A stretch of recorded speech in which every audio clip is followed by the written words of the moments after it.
So today we have Dean and Michael with us, and I will just give you a very brief introduction of them because I will leave all the rest of time for them to introduce about themselves, their study, their experience with the university application. And also everybody, you do have the opportunity to ask them questions, and I encourage everyone to use the chat function in Zoom. You can leave your questions, leave your comments in the chat window, and we'll put them all together in our last section, which is a question and answer section in the end. So along the time, you can always leave your question there. We'll put them together and we'll ask Dean and Michael afterwards. Okay? So yeah, let me just get started with Dean, who will talk to us first. So Dean is actually from Newfoundland, from St. John's. Okay, and he actually been accepted to a few universities, including UBC, including University of Toronto, and also Memorial University of Newfoundland. And eventually, he has chosen UBC, and he will be studying computer science, computer engineering. Yeah, in the coming September, a month ago. Okay, and then Michael is actually very close to where we are. He's in Mississauga. And he has been also receiving offers from McGill, University of Toronto, and many others. And eventually he has chosen Waterloo, University of Waterloo. And he will be studying architecture at University of Waterloo in the coming September. Okay, so that's very brief information about them. And we'll get started with Dean. So Dean will be introducing himself and all the information about the university application preparation, okay? So Dean, now you can go ahead and share your screen and we can get started. Sure thing. I'll just share a screen now. Let's go into Google Chrome. Perfect, that should work. If I present this, is that going to work? That's the question. Yeah, yeah, it works. Looks good? Yeah. Good. Perfect. So, hi everybody. My name is Dean McCarthy. I live in St. John's, Newfoundland, and I've been accepted to the University of British Columbia for the 2020 semester. So here's a little overview of what we're going to talk about. So I'm just going to give you a little information about myself, and then tell you about my high school, my academics, and my extracurriculars, and how all of that helped me get into university. And then we'll talk a little bit about choosing your applications and the application process, or at least how I went through it. So I was born in St. John's, Newfoundland. You can see all the way over on the right here. I'm 18 years old, so I attended a independent school from grades kindergarten to grade 9. So in Newfoundland, I'm not sure if it's the same in Ontario, but in Newfoundland, junior high goes up to grade 9, and high school is only your last 3 years with 10, 11, 12. So I spent most of my time at a private school. It wasn't anything prestigious, but it was a private school, so I was not in the public system. But in my high school career, I moved into the public sector and attended Holy Heart of Mary High School. So I graduated this year, class of 2020, and for the fall, I'm enrolled in the UBC engineering class of 2025. So my high school academics. So I mentioned there are 3 years. So we'll go over each year individually.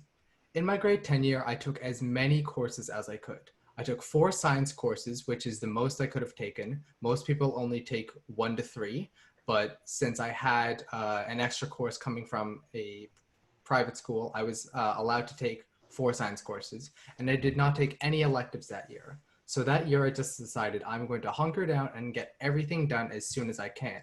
My original plan was to graduate in grade 11 and get into university early. However, I'll explain why that didn't work out. But if you're in your grade 10 year or going into your first or second year of high school, try and get all of your courses done first. So then it's a little easier for you on the back burner for your next couple higher up years. In my grade 11 year, I decided I was going to make the big jump and start the IB diploma program. So if you don't know what that is, it's an international program created by the International Baccalaureate Association. And it's basically a program where you do really advanced courses in all different subjects. So math, science, humanities, English. And then you also have to do sports, arts, and volunteering on the side. So it's a very, very well-rounded program. And it's a great program if it's offered at your school and you're willing to put the work into it. It is, however, a very, very strenuous program. So you will have to dedicate a lot of your time to it. So that was my grade 11 year. I decided I was going to take the full program and dedicate all of my time towards that.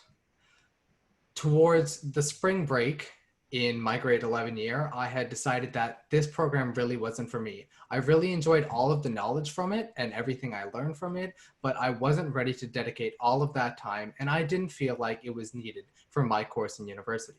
So by my grade 12 year, I dropped out of the full IB program and took select IB courses. So I still continued in IB Chem and IB Spanish.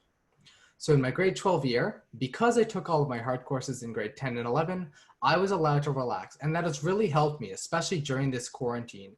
If I had a full course load during the isolation, I don't think I would have been able to properly come out with all of the good grades that I did. So getting all of your stuff done as early as you can. It's like a school project. You want to get it done early so that you can relax in your later time. So I was just finishing up necessities and I'm taking interesting electives at this point. So I needed some courses so I could still stay in high school. So I took courses I was interested in, such as robotics and design and fabrication, where I got to design things on computers and 3D print them, which I thought was really great considering I'm going into computer engineering. So my extracurriculars in high school, I was a big part of the music program. Holy Heart has one of the best choral programs in all of Canada. My chamber choir in 2018 and 2019 won the National Music Festival Award for Best Choir in its division. So I was part of 4 of the 6 choirs. The other 2 choirs were female only. That's the only reason I wasn't in them. And for one of the choirs I conducted, and another one of the choirs I led the baritone bass section. So here's a little picture of the all boys choir that I was part of. I conducted that. You can see me right here. So that was my big hobby in high school. It's definitely great to find something you're really interested in. And also it helps to make friends, and it's really, really good on resumes and university applications, as it shows you're more than just academics. You can actually do some other things such as arts. Also, what's going to help you, especially on a lot of scholarship applications, are your volunteering. So I was part of the Rotary Interact Club. So if you guys know the Rotary Association, that's all around the world, I believe. We had a small club at a school that was for volunteering within the community and the global community. I was in my home economics club, which seems like it's just an extracurricular, but most of our food and most of our textiles that we created were donated to local homeless shelters. I was on the student council for 3 straight years. I was an executive in my first year. You mind just muting them? Thank you.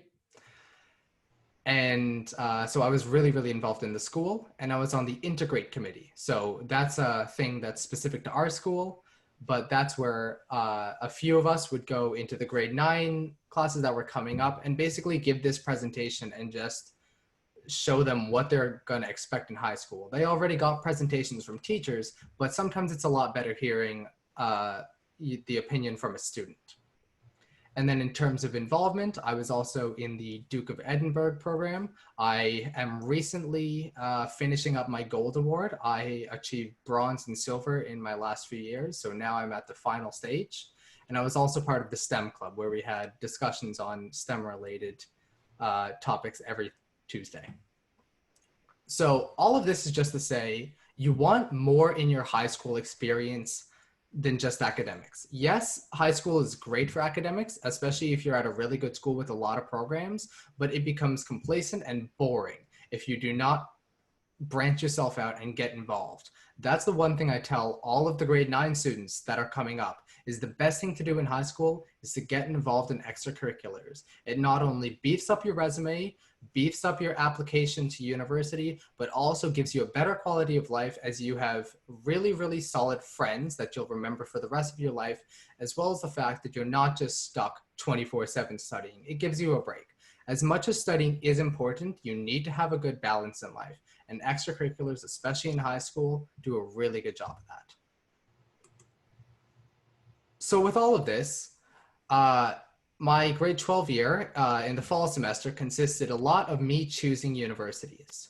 So as much as I'd love to apply to every university in Canada, I decided that's probably not the greatest idea. So if you're not sure what university you want to apply to, there's a few things you want to look at.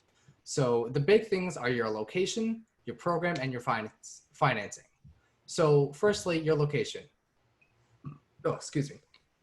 A lot of you may not even want to move.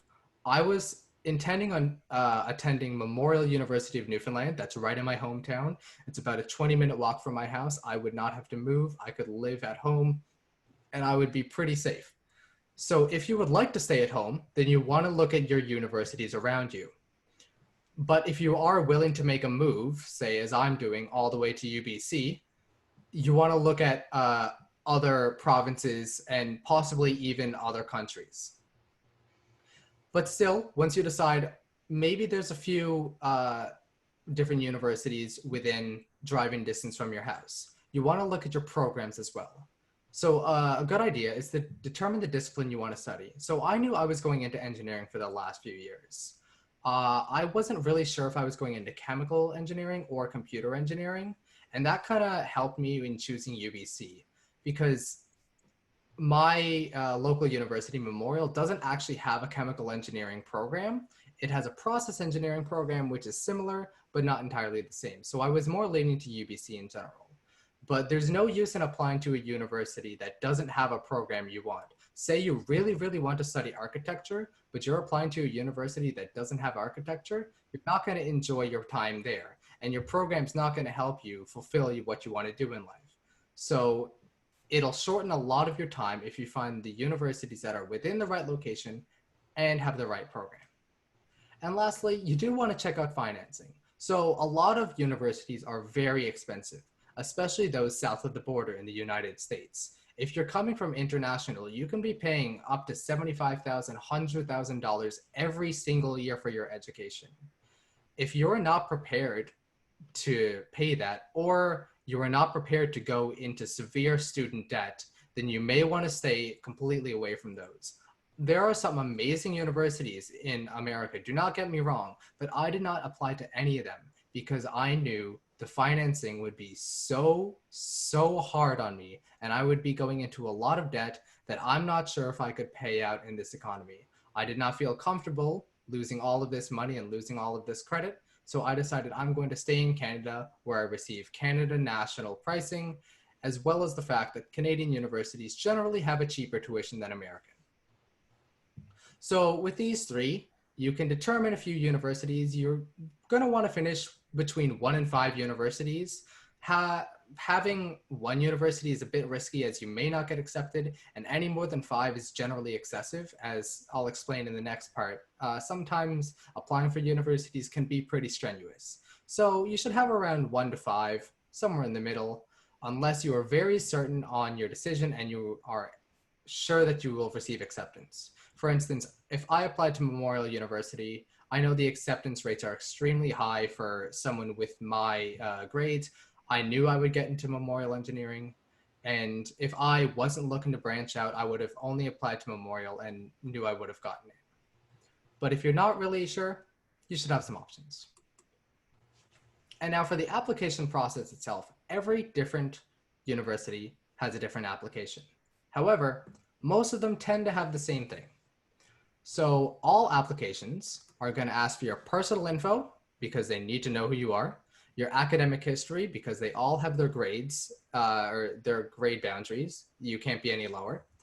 They'll generally ask for your achievements so they see what else you do outside of academics, your extracurriculars to see if you get any scholarships sometimes, and other times just because they like to have more well-rounded people rather than just purely academic. And then they'll also ask for 1 or more essays of some sort, generally related to your program. And that will depend on whatever you're doing. Some universities don't actually ask for any essays, such as my memorial application. It was just about 3 clicks, putting my name and number in, and I'm done. I think that was one of the easiest applications I've done, and it took me about 15 minutes. Honestly, it was kind of concerning. I thought I'd miss something, but you know what? I got in, and I'm not going there anyway. But yeah, every single university application is something different. So I'll go over a few specifics now. So you guys are all based in Ontario, so you're probably familiar of the OUAC. So I use the OUAC for my application to the University of Toronto and the University of Waterloo. So beginning with the OUAC, it puts all of your Ontario University applications in one place where you can pay for them all at the same time and also pre-register your application in one place. So you don't have to do it each different one. However, this is similar to my MUN application where it's just putting your information in and then just clicking send. After you do this application, you will have to branch out and go to each individual website once you receive an email. So this is where I didn't apply to Waterloo. I looked back at my other page. Let's see if I can get back there. Yeah, so I went back to my choosing my applications and realized between financing and program, I didn't really want to go to Waterloo. I didn't feel like I could deal with the stress mentally because it is a phenomenal computer engineering program there. It's top of the line. And as much as I would love to do that, I don't think I'd personally be able to handle the stress and the competitiveness of that school. So I decided not to fill out the entire application and waste time writing essays. However, I think the University of Toronto had one of the coolest and most in-depth applications on their website that I've seen. So I'll just give you a little rundown of what it is. So you have to put in all your information, and then you have to write 2, or I think it was 1 or 2 essays, and then you have a kind of test thing. So they get you to write 2 problems or solve 2 problems within 10 minutes.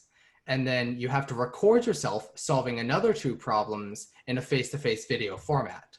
And I think that was really cool because it allows you to speak and they can really test to see if you know your stuff and if you're able to properly show that you're knowledgeable about that subject.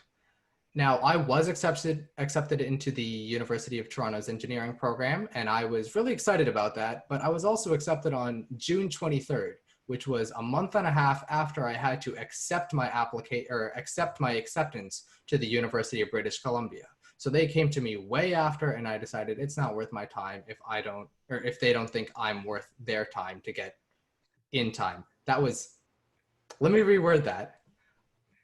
I didn't want to go to the University of Toronto because I felt like they didn't take my application seriously, as they put me really on the back burner. They did offer me a small scholarship, but I feel like that was just compensation for such a late acceptance. A lot of universities may not require as much of an in-depth application as Toronto. Say my University of British Columbia. If any of you guys are interested in that, it's a beautiful campus. I visited a few times. I have family out in BC, but that one wasn't as hard. I think it was 3 essays and they were all 250 to 500 words each. There was no face-to-face pressure, but they all generally have a similar structure to them. So once you've finished your applications, I'll just back up for a sec. So once you've finished all your applications, and maybe you've received a few acceptances as I did, I was accepted to Memorial University, the University of British Columbia, and the University of Toronto. I once again went back to my choosing my applications, but instead of saying choosing my applications, I adapted it to say choosing my university. So I looked at the location, see which one worked best for me. I looked at the program, see which one I felt comfortable doing, and the financing. So going over all of it again, I determined that University of British Columbia is where I'd like to study for the next 5 years. So a few general tips for applying to university. As most of you guys are all in high school still, as I said earlier, get involved in extracurriculars. universities, if they look at two people, one of them has a 95% average, the other one has a 95% average, but one of them is also more well-rounded. Say they're on the public speaking, they're into public speaking, they're on the debate team, they go to all these events. They're likely to pick the more well-rounded person than the person who is just straight in academics, because the more well-rounded person is more likely to do well with that degree and more likely to stay in the university and be involved in all of the things that that university has to offer as well. You guys also want to volunteer. Volunteering, as much as people say a lot of applications depend on your grades, it does, but they also look at what else you do. So same thing with extracurriculars. Volunteering shows that you are a good person and you are community or globally minded, and you're not just the selfish stick to my academics person. So volunteering really shows the depth of your personality, and I would definitely recommend doing it. As well as the fact that volunteering, if you get into a place that's got a good volunteering program, it's a feel-good thing. It's got a lot of emotional benefit and can help you a lot with your stress if you're focusing on academics. Next, you want to start early. Do not leave your application to last minute. So maybe this summer, if you guys are going into your grade 12 year, take a look at what applications you might want to start with, and then take a look at what the time frame is. So I know University of Toronto is usually around the beginning of December, same with UBC, and a lot of places have an early acceptance and a regular acceptance. So you want to start early so you're not stressed as well, because as I said, a lot of them have a big chunk of essays that you might need to write, especially if you're doing an arts degree or an English degree. So you definitely don't want to leave it up to last minute. You also don't want to be afraid to talk yourself up. I know a lot of people are really humble, and I personally am myself, and I have trouble sometimes talking about myself, and it seems like I'm putting myself down. But for a university, you don't want to diminish yourself. You want to show as much as you can and show all of the things that you've done, so they look at you and go, wow, that right there, that's a great candidate. We want him or her at this university. So do not be afraid to talk yourself up. Do not be afraid to flex all of your achievements and all of your awards. For all of the essays you might need to write, look them up. I bet you, if you search up, I don't know, UBC engineering essays, there will be hundreds and hundreds of practice tools for you. Start writing them, because sometimes, like in U of T, they're timed and you'll only have 10 minutes. Practice makes perfect. As much as that's a saying, it's really true. If you know what you're going into, you're going to be a lot more comfortable doing it when you're there.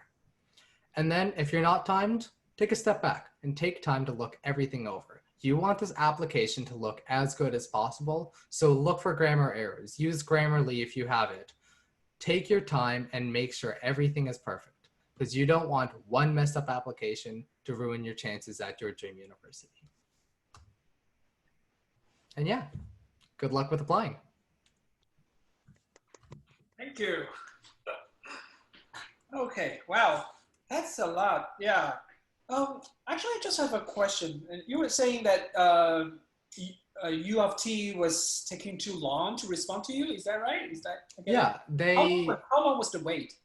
So I applied before early acceptance. So I applied around November 1st. So I think that was 2 weeks or a month before the deadline. And all my friends had that applied had gotten their acceptance or were declined. But I received my acceptance on June 23rd. Wow, that's long. Oh my God. June 23rd. Frustrating, like waiting for something and don't know if it's a yes or no. I hate that kind of feeling. Yeah. And UBC had accepted me at the end of April and required me to confirm my acceptance by mid-May. So this was more than a month after U of T said, hey, you can come to our university. And I was like, you guys aren't really caring about me. I don't think you guys are really wanting me at your university. You give me a little bit of money, but it's not a good enough incentive. I see. Yeah, I mean, yeah, that's definitely too long. Okay, so I mean, for all our audience, you know this. I mean, sometimes it just take longer. So yeah, just to be patient, huh? Okay, So now let's come to Michael. Okay, Michael, it's your turn, and then you can start your Right. presentation. Yeah. Well, first of all, I want to say thank you, Dean. Great presentation. Mine is similar, but it's also a lot different. So it's great that you guys are getting two very different perspectives, but there will be some things that you hear twice. Okay, so today I'm going to be talking about my university application journey. Okay, so how I applied to university, what universities I applied to, what the application was like, how I chose my university, and also what I did in high school to prepare for university. So before we get into anything, does anybody know where this is? You can type me in the chat, or you can send a message. Anybody knows what this place is? It's not the University of Waterloo. I'll give you a hint. So it says Waterloo, but it's not the University of Waterloo. Okay, yeah, so this is actually the Ontario University Fair, which takes place every year in like September or October of every year in the Metro Convention Center in Toronto. And thousands of students, like so many students, go to this fair. And this year, it's actually canceled. So that's unfortunate, but good thing you have me. So, hello, I'm Michael Salib, and I like to describe myself as a creative enthusiast. So, those two words really resonate with me. I like to have creativity in everything I do. I'm also very enthusiastic about a lot of things. And spoiler alert, I'm going to University of Waterloo for architecture. But you're going to see all the behind the scenes of how I came to that decision. So a little bit more about me. So I actually moved from Egypt. So I'm Egyptian, and we came to Canada in 2011. So my first school year in Canada was grade 4. So grade 4 was my first school year in Canada. And then in grade 5, I joined the extended French program. And Egypt was all I knew. I was actually born in Europe, in Ireland. But that was just because my parents were there, so I don't have like any Irish blood in me. I don't look Irish at all. So I was like pure Egyptian coming to Canada as a little grade 3 who didn't know anything about the world, didn't know, probably thought he would become a doctor because both my parents are doctors. They didn't really know anything about, university or anything. But then in Canada, there were a lot of opportunities. And so after finishing my extended French program in elementary school, I enrolled in St. Aloysius Gonzaga Catholic Secondary School in Mississauga, Ontario. And many of you might know the school. It's in the Erin Mills area, right across the mall. And like I said, I was in the extended French program. And unlike Dean, I actually did not take any IB courses or AP courses. So I was actually offered a spot in the IB program, but I looked at the pros and the cons, and I really, really, really felt compelled to continue with my French and to be trilingual because I also speak Arabic. So I really wanted languages to be on like benefiting me in some way in the future. And I also cared about my social life. IB is great. If you want to do IB, that is great, but you also have to know that it's going to take a lot of your time, and you might not have a lot of time to be in extracurriculars and so forth. And that was really important for me. So I decided not to continue with it. So I'm going to go through what I took in some of my high school years because that's important. In grade 9, like the actual year, it's a standard curriculum. My 2 electives were art and gym. I wanted to take gym in grade 9 because I wanted to get rid of it, because in Ontario, you need a gym credit to graduate high school. I took it in grade 9 to get rid of it. And then in art, I also took art because you need an art credit to graduate. So I took both of them in grade 9 to have that requirement done. Now, in the summer of grade 9, I actually took civics and careers. I took it online. That is one of the courses, if you don't do it in summer, you do in grade 10, and it is also a mandatory credit. So I took it in the summer of grade 9 because I wanted to fast track math. So like Dean, I wanted to continue I wanted to do some of my courses early on so that in grade 12, I would have some leeway, some time, some space, which I'll get to later.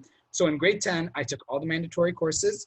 And my electives were functions, which was grade 11 math. So I took grade 10 math in first semester, and then I took grade 11 math in second semester. And my other elective was drama, because I love drama, I love acting. I thought it was something that would really benefit me as well, which is good. You know, you should always have a course that is fun for you or therapeutic in some way. Okay, so I took grade 10 and grade 11 math in grade 10. And then in the summer of grade 10, I took grade 11 English, okay? And I took that in Joan of Arc Catholic School, which some of you may know is in the Churchill Meadows area. And if I know some of you might be wondering how summer school combines with like Waterloo, or like if some universities care about summer school. And what I'm gonna tell you is, if you are taking summer school to bump your mark and you have like weak marks, let's say in English, let's say like your grade 9 and 10 English marks are at a 70, and then you go in the summer and you take, let's say like a course, and your mark all of a sudden goes up to like a 90, they might see that and then they might not like that. But if you are generally a strong student and you're taking just a summer course, for example, to free up space like I was, I took grade 11 English in grade 10 summer so that I could take advanced functions, which was the grade 12 math course in grade 11. And my English marks in day school and summer school were relatively similar, very close. So that showed the universities that I didn't just take summer school to bump my mark up, because there is a reputation about summer school being easier or you getting an inflated mark. And then in grade 11, as you guys know, there aren't really any mandatory courses. I went to a Catholic school, so the only mandatory courses were English and religion. And because I was in the extended French program, I also had to take French. So everything was an elective. So in grade 11, I chose French, tech design, which was a design course that I took because I wanted to pursue architecture, so I wanted to explore what that was like. I took advanced functions, which is one of 3 grade 12 maths. I took grade 11 chemistry, and all the courses are university level. So I took grade 11 chemistry, and then I took art as well, which wasn't university, but there was only one level of it. And this was also another reason why I did summer school, was because I wanted to do art in high school. It was one of the things that I really liked. It was one of my hobbies, and I knew that in order for me to have a good portfolio for architecture school, which I'll get to later, taking art in high school would be really helpful. I also took biology, physics, and religion. And then in grade 11 summer, I took grade 12 English. And the main reason why I did that was because I wanted to have a spare in my grade 12 year. And actually, I could have had a spare very easily. I could have even graduated a whole year early, but I wasn't entirely sure what I wanted to do. So you actually need 30 credits to graduate. I had 37. So like, for example, the art in grade 12, I didn't have to take. I took that out of choice because I wanted it for art for my portfolio. The biology, I did not have to take, but I was considering biomedical engineering. The chemistry, I didn't have to take, but I was considering engineering. So, you know, while you might not need these courses for the program that you get into, you also want to keep some doors open and not just decide on one program that you want to get into, because if you don't, then that can cause problems and then you won't have any backups. So I took chemistry grade 12, biology grade 12, physics grade 12, calculus. That was another reason why I did advanced functions in grade 11, was because I didn't want to have advanced functions and calculus both in grade 12. It's not that easy to have both maths in the same year. And I would much rather prefer having grade 10 and grade 11 math in the same year than have advanced functions and calculus, which are the 2 hardest math courses in high school, together. I took art again, and then religion, which was mandatory for me, French, which was mandatory for me, and I actually had space to have a spare. A spare is basically a period where you don't take a course, and I had that during my second semester while we were quarantining. And like Dean said, if I had a 4th course there at home, I don't know how I would have like done 4th. I literally I struggled to finish the 3. So 4 would have been pretty bad. I would have done it, but it would have been harder. You know, having 3 also allowed me to have some time for myself and my hobbies, etc. Okay, so that's in terms of academics. Now, in terms of like extracurriculars and awards, so I was the head of the student council in grade 12. I was involved in student council before, but in grade 12, I became the president. I was also the class of 2020 valedictorian. We had like a virtual graduation, so I did my speech on like a video. I had the highest overall average in all 4 years. So like in grade 9, 10, 11, and 12, I was the top student. And I had the highest average in 20 courses. So out of about 30 courses that I took in school, 20 of them, I received the highest mark. And in for some extracurriculars in school, I played the main role in the school play in 2 consecutive years. So that was my grade 10 and my grade 11 year. So that was kind of like my thing. So like Dean said, like you want to try to have like something that you really, really like in high school. So that was like my thing. The play was where I went. We had practice twice a week for 2.5 hours. I dedicated like 5 hours a week to the play. During the show times, we had like a week full of shows. I would stay in school from 8 a.m. all the way to like 11 p.m. every day during show week. It was a lot of time, but it was also so freeing and it was so therapeutic for me. And it was like something else not to worry. Well, you did have to worry about it, but it was like in a fun way. You know, after I would finish my studying, I would go memorize my lines. You know, it's definitely good to have something to take your mind off of academics. I was also in HOSA, which was a healthcare club, a Model UN, which is a debating club, it's public speaking. I was in junior leaders, which is kind of like a mini student council when you're in grade 10. I participated in the Waterloo math contests, and I also did public speaking in the French public speaking contest, or also known as Le Concours d'Art Oratoire.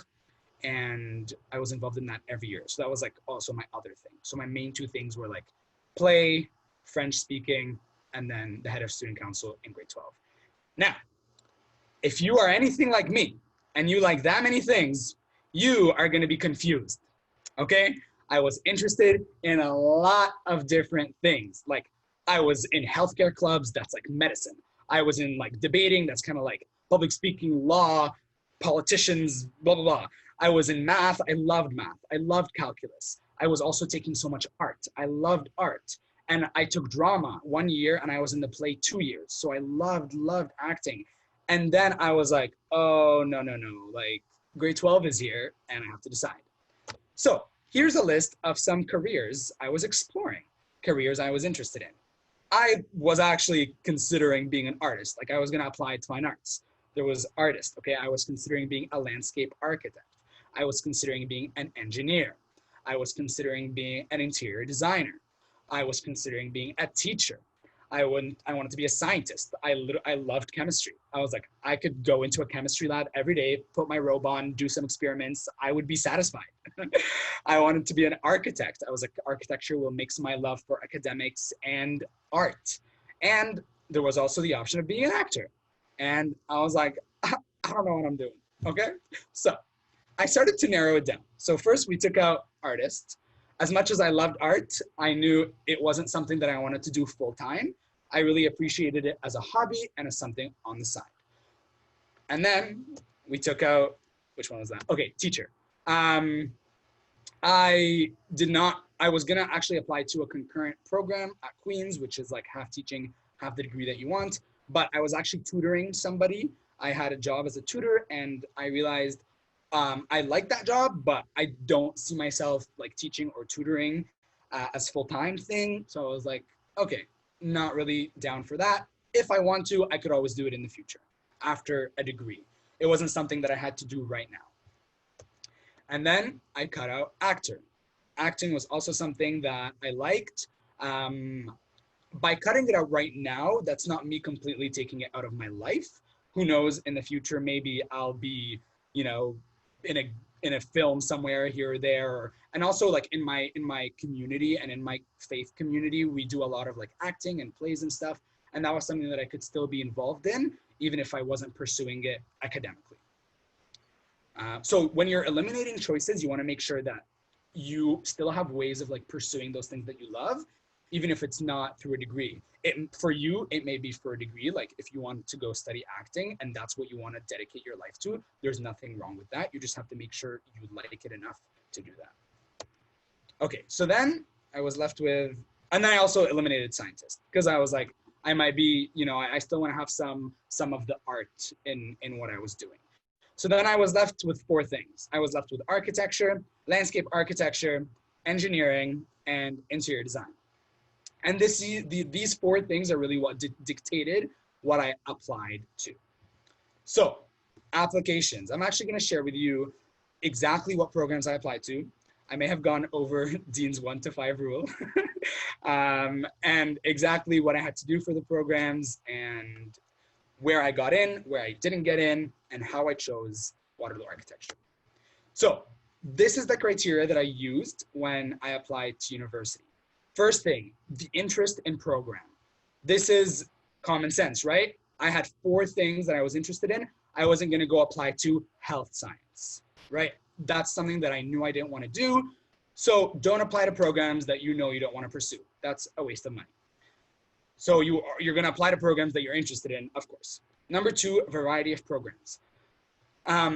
If you are focused on one career and that's what you want to do, sure, you don't have to have like a wide variety. Maybe you could just apply to that degree in multiple universities. But for me, I wasn't entirely sure between the 4, so I applied to all 4 in different universities. Also, you're going to want to have some backups, which I'll talk to about later. So a variety of programs is good. The third thing was the reputation of the school versus the degree. Now, there's a really big difference between the school and the degree. Just because a school is very reputable, ranked like top, whatever, but the degree you're going for like isn't what they're like known for or isn't what like they specialize in, then like the reputation of the school won't really benefit you if another school is more reputable for that degree. So don't just go to a school that's reputable, but not really in your area of study. So for me, for example, there were some schools that I applied to because even though they weren't like the top reputable schools, they were still good from the degree that I wanted to pursue. And then 4th thing is having backups. You really don't know where you're going to get into. There were some programs that I was like, I'm definitely going there. I was like, when I get accepted into this program, I'll see. Ended up getting rejected. Like you don't know. So definitely apply to a few backups, not so many, and have some that you think like pretty certain that you'll get into because you satisfy the requirements and you think they'll take you. The next thing is keeping doors open. Similar to having backups, don't shut any doors so soon, especially if you're not certain. If you're certain, then maybe you can keep a few doors open, but you also need to keep in mind that you apply in like January. Okay, the deadline for application to like click the programs that you want to apply to is in January. You decide in June. Okay, by January, you haven't even done your 2nd semester courses yet. You might go through a 2nd semester course that you end up really enjoying, and you decide you actually want to pursue something in that field. But I didn't think I'd be interested in that in 1st semester because I hadn't taken the course. So I didn't apply anywhere there. And then you're like, what do I do now? So apply to things that you think you might like, but don't go overboard again, because these things cost money and you don't want to be spending your fortune on applications to universities that you're not even going to be attending. And finally, distance from home. Do you want to move? Do you want to stay home? How is like, you can take in like family dynamics for that. Like, do you need to be home for any reasons? Like, is it okay if you go home, if you go away? Are you able to live by yourself? Are your parents okay if you live by yourself? Things like that. And then finances as well. Okay, so this was my list. I applied to a lot of programs. I applied to a lot of programs. I do not recommend you apply to this many programs. Okay, like I really do not recommend you apply to this many programs. I was genuinely confused. So, but at least they're like categorized, right? There's reasoning to why I applied to these programs. So for architecture, I applied to all the schools in the area that offered architecture. So I applied to U of T, I applied to Waterloo for architecture, I applied to McGill for architecture, I applied to Guelph for landscape architecture, I applied to Carleton for architecture, I applied to Ryerson for architecture, and I actually applied to Cornell in New York, which is an Ivy League school. I was like, I'm gonna take the SAT, might as well just apply, you know, whatever. And then for engineering, I applied to U of T, I applied to chemical engineering there. For Waterloo, I applied to architectural engineering. For McGill, I applied to bioengineering. And for McMaster, I applied to 2 programs, general engineering and biomedical engineering. And then in terms of like design, I applied to OCAD, which is the Ontario College of Arts and Design for environmental design. And I applied to Ryerson for interior design. Now, the ones in gray are ones that I either decided I didn't want to continue with or I didn't get. For example, the Ryerson interior design, like Dean did with Waterloo, I decided halfway I didn't really want to finish that application. It wasn't a program I was really interested in. The application was due in like a very short span of time and I had other things to worry about. I was like, whatever. I'm not really interested anymore. I didn't do that. But just make sure you're like certain about the decision because you can't get it back. Ryerson Architecture did not accept me, which was what I was referring to when I was certain that that was kind of like one of my backups, right? And I was really shocked because for architecture, Waterloo and McGill are usually like have a slimmer acceptance rate than Ryerson. So I was more concerned about getting into those schools. And I was like, if I don't get into them, then I'll go to Ryerson. But they didn't end up taking me. Cornell in New York also did not accept me. Their things was actually due in January. I had to submit everything in January, while like for Waterloo, my portfolio was due in April. So I had 3 more months to kind of work on it, which is understandable. The portfolio that I applied to Cornell with was not my best work. And then for engineering, for UFT, they did not give me admission for chemical engineering, but they gave me an offer for industrial engineering. They also answered really late. I wasn't feeling them. So now I had these options. So 1, 2, 3, 4, 5 architecture options, 1, 2, 3, 4 engineering options, and 1 design option. So my choice was the University of Waterloo Architecture. And these are the questions that I really asked myself, like besides going back to the criteria, these are the questions that I asked myself. First, what am I really interested in and what do I do in my free time?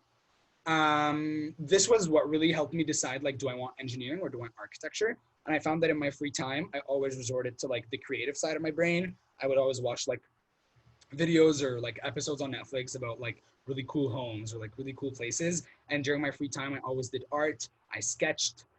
I never was like cool plant, like nuclear power. Ooh, I'm so excited. Like that was never me. Some people are like that. If that's you, amazing, right? Each person has their own thing, but that wasn't me. So I realized I was more interested in the design side of building than the technical side.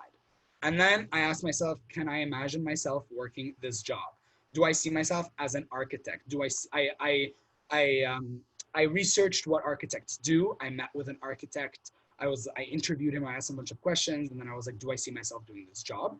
And then I asked myself, what will my life look like on campus? So I took in the campus life, the culture of the university, the type of extracurriculars available, and then what does the future in this career look like? So, because when we graduate, like that's still 5 years or more if you're doing masters, etc. So things can change. So I asked myself, what does a future in this career look like? And then I asked myself, what kind of opportunities does this program offer me? So for example, for Waterloo, the reason I chose Waterloo in specific is because of their co-op program. And especially for architecture, we actually go and we study in Italy for a semester, and that's just part of the program. And that was something that really like compelled me. And for co-op, I can do it anywhere in the world and it's guaranteed. And that was like, that sold me. And then I asked myself, what are the pros and cons? Do the pros outweigh the cons? Do the cons outweigh the pros? There was definitely some things that I did not like about my program of choice. For example, the campus for Waterloo Architecture is in Cambridge. It's completely isolated from main campus. It's 30 minutes away. If you want to go, you can, but it's hard. Also, I wanted to study French in university. At University of Waterloo Architecture, it would be really hard for me to do that. I actually wanted to minor. It would be really hard for me to do that. I would have to take a lot more courses during my co-op to do it. And then I was just worried about being like isolated or not knowing any of the other students from Waterloo that weren't in architecture. But then the pros, to me, mattered a lot more. Like being able to study in Rome with the same tuition as Canada, that was like huge for me. And getting that co-op experience, getting 2 years of paid work experience before finishing your degree was crazy for me. And Waterloo architecture undergraduate is rated at #1 in the country. And in that reputation, I looked at the degree. So while other schools in Canada are rated higher than Waterloo, I looked at the degree architecture itself, and Waterloo, even though Waterloo is not the top 1 school in Canada, they had the top architecture degree in Canada, undergraduate, not speaking about graduate programs. Okay, so it's a lot of questions, but it's, you know, you're deciding your future for the next 5 years, or 4, depends what the program's like. My program's 5 because of co-op. Now, supplementary applications. Different applications will have different things that you need to do. Examples include video or in-person interviews. If it wasn't for COVID-19, I would have had an in-person interview with Waterloo. But due to the situation, we went to video. I also have to do video interviews for Waterloo Engineering. They're optional. U of T Engineering, McMaster Engineering. Okay, then there's essays. I had to do essays for U of T Architecture. I had to do essays for Cornell. I had to do essays for Carleton. And I had to do essays for Guelph. Answering questions, sometimes the questions are long, sometimes they're short. So for example, for Waterloo, there's this thing called the application information form, I think AIF. And you have to answer some questions, like why are you interested in this program? Tell us about your extracurriculars, etc. Portfolios, that's strictly to like careers in the creative field. So like architecture, fine arts, music, acting, stuff like that. So for architecture, I had to create a portfolio. That was something you have to take into account from before. My portfolio took 2 years to prepare. U of T Architecture, their portfolio is actually optional. Okay, writing tests is something else. I know like one of my friends, she was applying to a French program and they required her to take a French test to see her level of French. Reference letters are also a big thing, not really in Canada, but for Cornell, I had to get 2 reference letters. And then the SAT, if you are considering going to the US, the SAT is something that you want to look at as well. I was not thinking about it at all, and I ended up taking the last SAT that I could have. So I took it in December of my grade 12 year, which is very late for people doing the SAT. So I only did it once. But yeah, if that's something you're considering, I suggest looking into it early. Okay, some tips throughout this crazy process. Number 1, keep a calendar with all your deadlines, everything you need to do, when everything is due. And that kind of takes us to the second point, which is complete applications in order of due date. Do not overwhelm yourself. Like literally I had a notes section on my laptop that was like, U of T, due this time, U of T, and it was like 10 of them. And I would just look at it and I would be so overwhelmed. Just take it one by one. The ones that are due first, do those first. Submit them, then go on to the next one, okay? Third tip, ask teachers/mentors for help. I had a friend who was in Waterloo Architecture, and I really asked him, like, I'd be lying if I said I wasn't annoying. I asked him so many questions all the time, but like these people also, they want to help you because they probably received that help and they want to repay it to somebody. And ask teachers. My art teacher guided me through my portfolio. So many of my teachers edited my reference letters. So many of my teachers edited my essays. And that's also a good reason why you should be involved in extracurriculars, because you build relationships with teachers and you get to know them and they become like friends and you can kind of go to them for stuff like this. Fourth tip is to edit.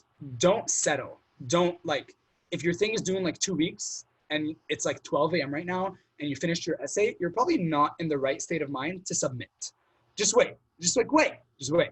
Edit it like the next day, maybe the next week. Give it to a friend to edit, give it to somebody older to edit, give it to a teacher, whatever, edit it. Very important. Practice, that's mainly for like video interviews or even essays like prompts and stuff. And finally, manage your time and stay organized. Like, when I look back, I don't know how I did all those sub-apps because every single program I applied to, except one, didn't, like every single one, except one needed a supplementary application. And I don't know how I did that, right? It was like, I got home, I did my homework, I practiced like my lines, and then I worked on my application, right? It's kind of like you have an extra course basically in your grade 12 year that's dedicated to university.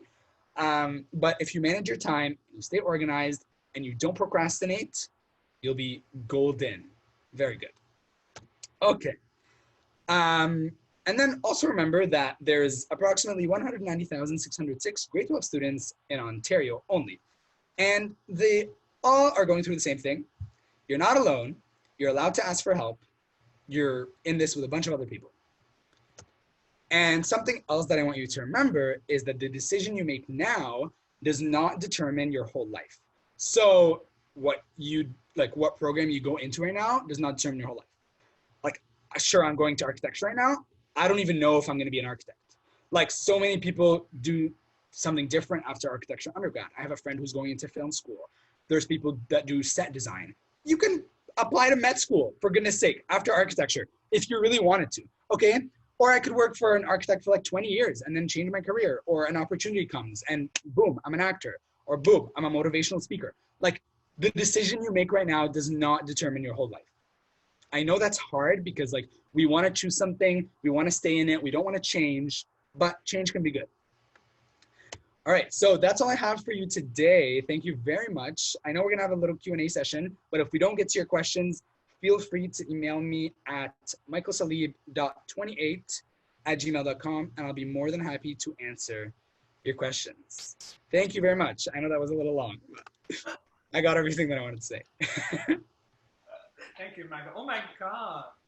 This is like, thank you. I mean, really showed us like, you're like a very nice tourist guide, like showing us all the stages, all the things. Yeah, it wasn't an easy process. And like people sometimes look at it, they're like, oh, you know, they don't see all everything that happens behind the scenes, especially for somebody like me that applied to like 14 programs. So, you know. Oh, well, it's Man, like, I shouldn't have invited you. You really upped me there. When you were saying your rule, I was like, oh God. 1 to 5. It's just a general rule. That's how you make your life easy. See, if you don't follow my rule, you end up like Michael and you have 14 and you're stressed and you don't know what to do. I ended up fine. Just fair enough, man. hey, cool. Oh my God. Yeah, you just have so much different interest areas and all they are like all over the place. And then you have to really narrow it down to like few things you want to apply, and you don't want to overburden yourself with applying to 100 schools, right? Exactly. Wow. Okay. So I will ask our audience to write their questions into the chat window. And before that, actually, I just have one question for all of you. I mean, just like what probably you mentioned earlier is, I mean, you are making decisions along the way. We're not sure whether we are making the so-called right decisions for our future, but we have to make a decision, and then we can still deal with it, and maybe 4 years later you go for a different medical school or go for different areas of your own interest, right? But let me just ask you this question: if you are given a time travel shuttle, so you get this ticket and you can actually go back to your grade 10, grade 11, so you can actually visit yourself, and what would you tell yourself? So something you want more advice, more encouragement, or what would you like to say to yourself? I still tell myself this now, but I need to reiterate, do not procrastinate with anything. And adults will tell you that. I will tell children younger than me, I will tell my friends that are going through the same exact program I am. But the one thing you don't want to do in school is leave things to the last minute. Like, if you have something that can be done right now, even though it's due in 2 weeks, do it now, because you will have all the time in the world after. Like, I'm taking a course that Upswing Academy is offering right now. I really, really should be getting something done because it's due Monday. And I could have done it today, but it was nice outside and we don't get nice days here often. So tomorrow, that's what I'm doing. So then I have all of Monday free. Do not procrastinate, especially with university applications. There are big deadlines and you want your stuff to be the best that it can be. And the more time you have to do it, and the more time you have to check it over, and the better it's going to be. Make sure to get everything done as soon as you can. Yes. For me, like that's a good message. But for me, I would really tell myself that it would all be figured out, because when I was in grade 10 or grade 11, I was like literally out of my mind. I was like, I don't know how I'm going to decide. I have no idea. I wish I could go to my grade 12 self and see what would happen. I would go to my guidance counselor. I'd be like, Miss, like, I genuinely do not know where I'm going. Like, I really don't know where I'm going. I was like, I'm not going to finish my portfolio. I'm not going to get into the school I want to get in. I'm not good enough, blah, blah, blah. Like, you need to remember, you do your best and it will all get figured out.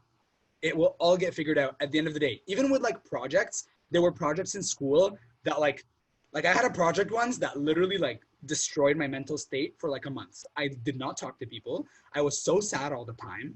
I was out of my mind because I hated the teacher, and it got done and I did fine. Like, and I had an essay in grade 12 English summer school that was 15 pages long, and I had a week to do it. And I literally looked at my teacher and I was like, you are crazy. You are crazy. I can't do this. And then you work and you do it and it gets done and it's fine. So remember that always. It will get figured out. Yeah, it will work out. I mean, I think some of people were saying like, I mean, you're all young, right? So Exactly. So time, opportunity is your asset, right? I mean, you can always make changes, you can improve. Yeah, so never be afraid to make decisions, and something will happen in the future. Okay, good. So now we have a few questions from our audience, and we just go through them from the beginning. Let me see. Okay, the first one. I think this is for Dean. And why did you choose your current school over the other university you got accepted into? I think somehow you touched on all this, and maybe just give a summary and reiterate a little bit. I mentioned it a little, but so I got accepted into 3 universities for the program I wanted. So that's computer engineering at Memorial, University of Newfoundland, University of British Columbia, and University of Toronto. So for most of my grade 12 year, I was really, really dead set on Toronto. I actually spent a month there last summer doing an engineering program because I got a scholarship. But because they came back to me so late, I wasn't banking on getting in by late June because I knew I'd have to move from Newfoundland. And so I kind of just pushed it off to the side and said, I'm not going to worry about it anymore. That's off the list because I'm not going to say, oh yeah, I'm going to Toronto, even though I didn't know if I was accepted yet. And so that left me with my acceptance to Memorial University as well as British Columbia. And honestly, I decided this about a month ago. I was pretty sure I was just going to stay in Newfoundland, but then I decided I don't really want to live here for the rest of my life. And I know that, especially with engineering, if you get a work term, they'll usually hire you right out of it. And we've got some really nice companies coming out of Newfoundland now. And I decided I didn't really want to stay here. As much as I love this place, you mentioned there was 200,000 grade 12 students in Ontario. That's 2/5 of the population of my entire province. So if that puts any scale there for you, it's a small place and I'm ready to move into the big world. So I decided I'm going to move out to BC. I've also got family in Vancouver, which really, really is going to help me out. I'm not going to live with them because it's too far from the university, but it will help me out in case I need somewhere to stay or a little bit of financial help ever. But I decided I don't want to be here and Toronto is out of the question. So UBC was my decision. Okay, thank you. I hope that answers your question. And to this friend here. Okay, June, right? Okay, next question. Let me see from Sophie. Okay, what is more important, university or program? I think this is also what Dean mentioned, right? And also, actually, also Michael also mentioned that as well. So yeah, either of you who can help with that question. Which is more important, university or program? Okay, so I can start with this. So like I said, ultimately, the program is what you're studying. You're not studying the university, okay? You're studying the program. So you are going for that program's education. If the program is more reputable at one school, but that school is not the most reputable in the country, I would still say choose that program. So my decision was really between McGill and Waterloo. I really wanted to go to McGill because I love Montreal, French, like I can live far, explore. Also, campus is beautiful, and I'm in a big city as opposed to like little Cambridge.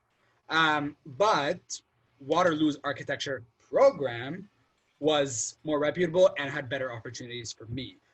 Although McGill as a school is considered like the Harvard of Canada, I chose Waterloo. Now, if I had gone to like architecture in McGill, it's still like one of the top. So that's not to say it's like bad.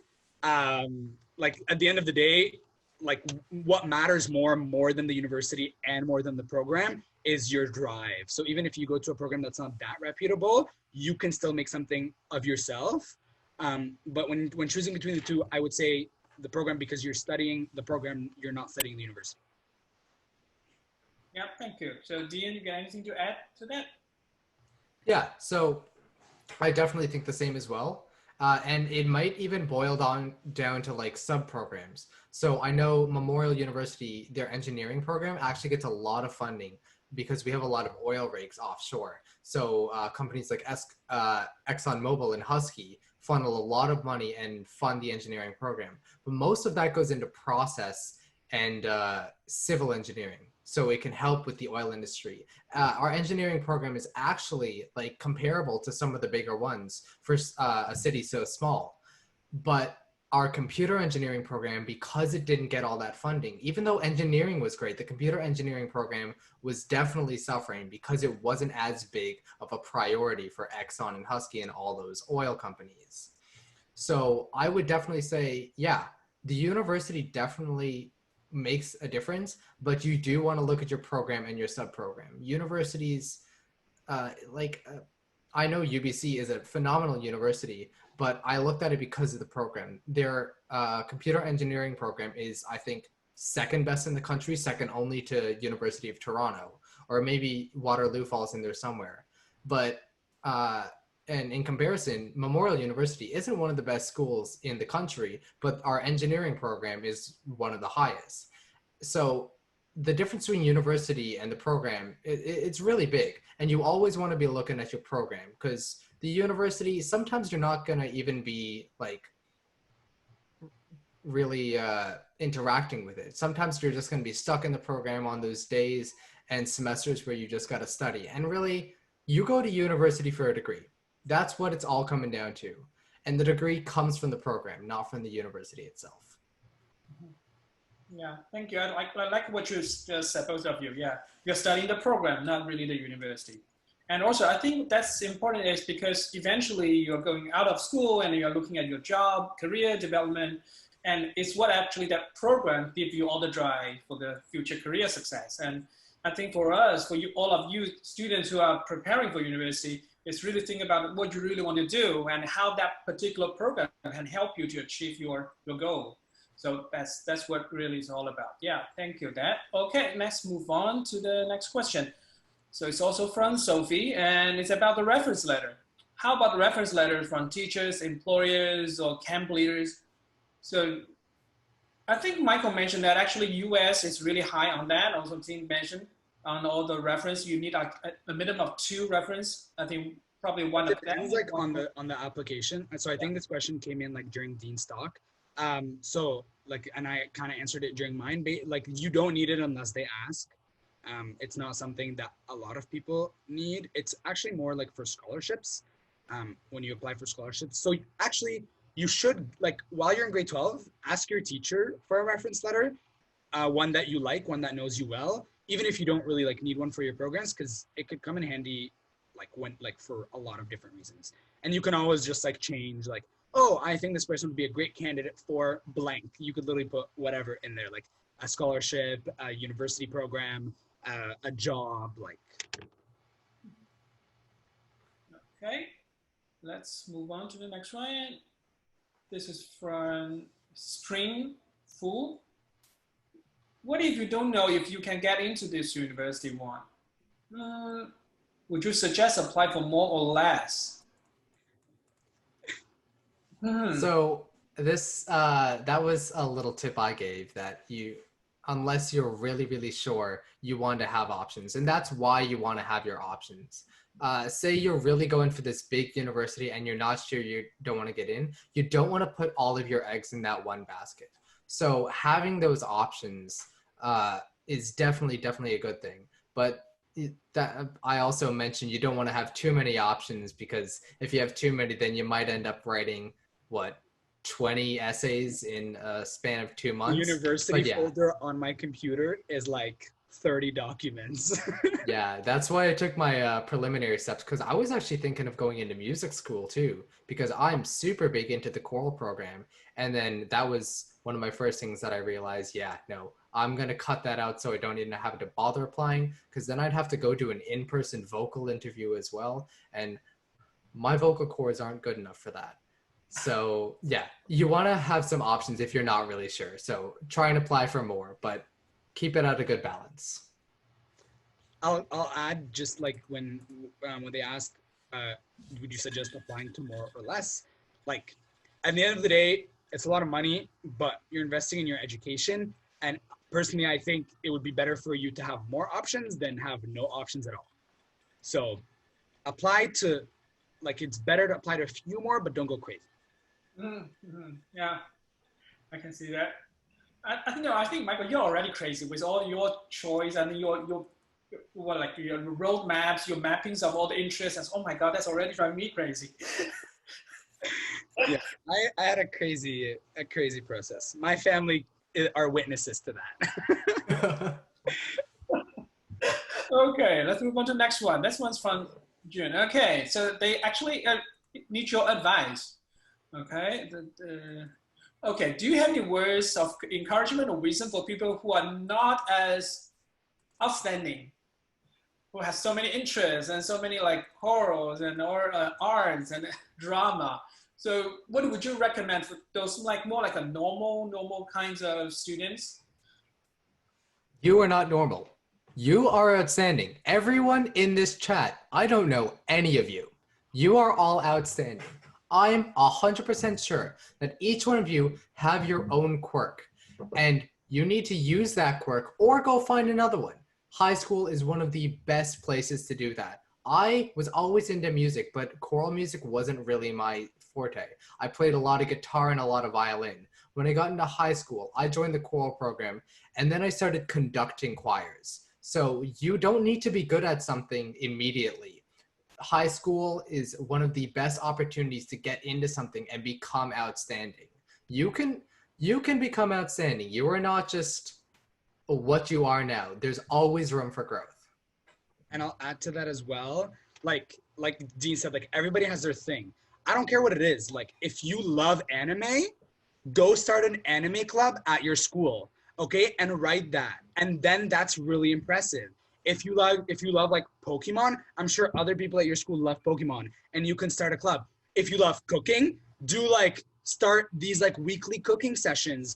Talk to the hospitality teacher. Be like, yo, like, do you want to supervise like every Monday after school just for an hour? We'll bake something different every week, and like we'll do fundraisers to raise money for the ingredients. Take initiative. Like, doesn't matter what you're into, do something. And the other thing is get out of your comfort zone. Like, push yourself out there. You're going to be so happy you did that.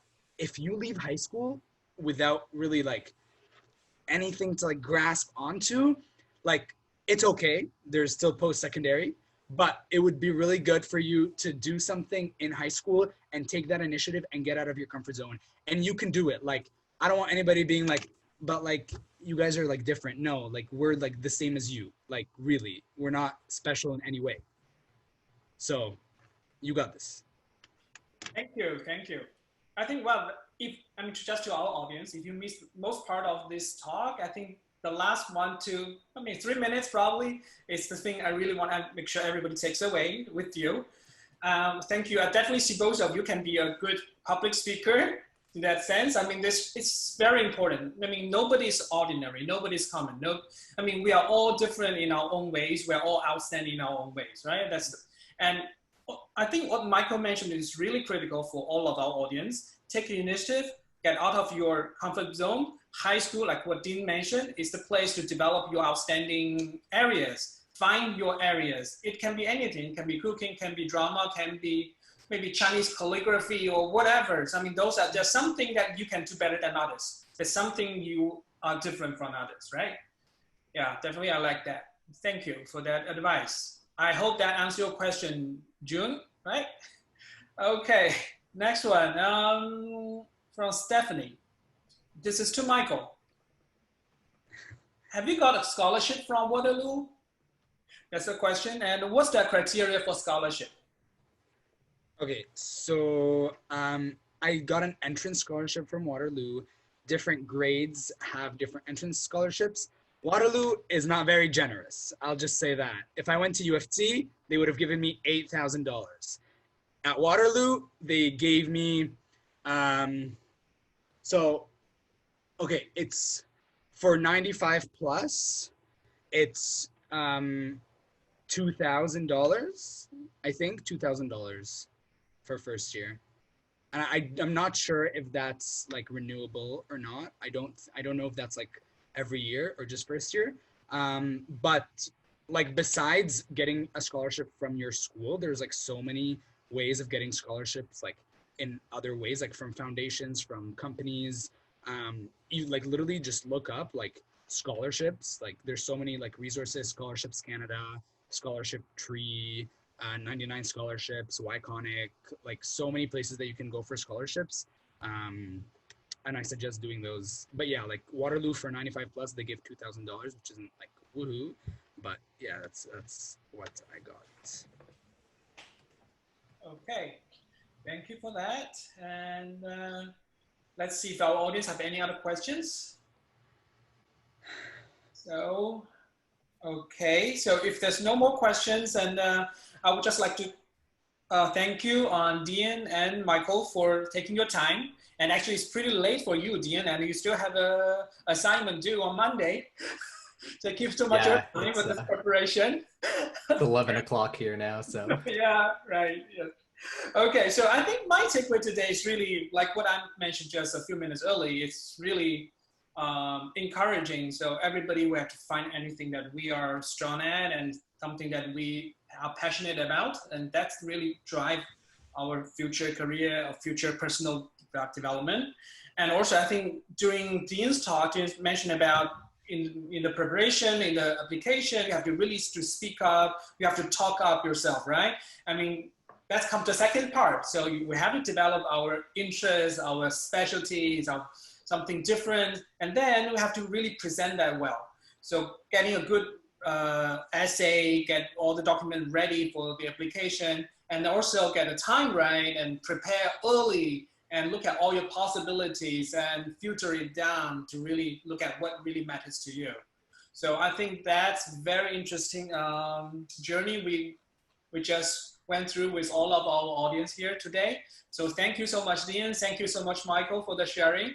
I hope we'll have other opportunities to talk again. I think this is really exciting. I really appreciate all your efforts.